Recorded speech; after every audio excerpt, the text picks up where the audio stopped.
Major weather stories in Utah this week was flash flooding. We had flash flooding, even a sinkhole in St. George. We've got the Red Cross here this morning. Rich Woodruff, thanks so much for being here. We'll talk flooding. We'll also talk Laura, Hurricane Laura, a little bit later.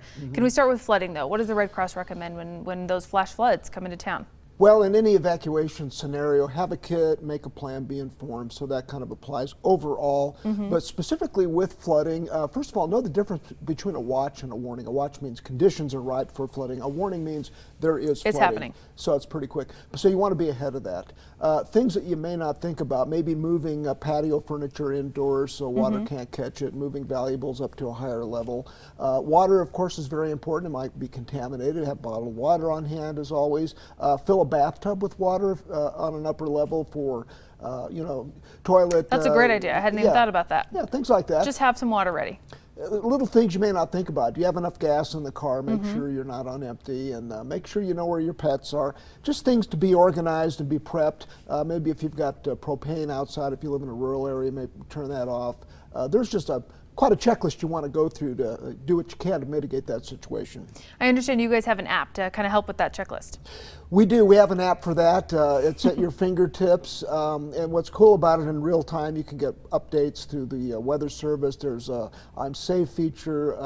There's a lot of cool stuff in it. So you've got information before, during, and after. So you got the whole continuum of that activity to be prepared for. What is that app called? Basically, it's an emergency app, and flooding, you can kind of customize it to whatever disasters are applicable to where you live. So if you just search Red Cross in your app store, whatever app store you're using, you'll find it. Sure. And then there's a flooding kind of setting in there that'll give you can some do lists Google and help. Flood app, and it'll come up, Red Cross. Perfect. Yeah. Awesome. I think it's hard because we think we're prepared. We think, oh, it's just going to be some rain.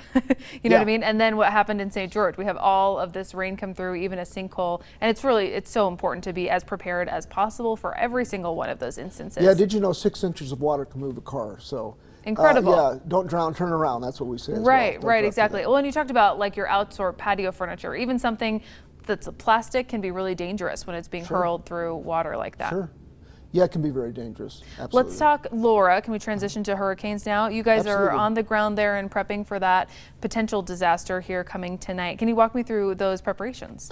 Yeah, what we do is we try to anticipate landfall. It's not exact, of course, but we do have enough capacity, volunteers and stuff, basically, to set up an opportunity to take people in if we need to. So we're very nimble, and oftentimes we'll end up moving in anticipation of where that's going to hit. Now we've got 2 hurricanes brewing, so it's we've got our hands full, but we've also got a lot of volunteers on the ground, including some from Utah that are going out there to help. Awesome. Incredible. We love to hear that Utahns are going out to help.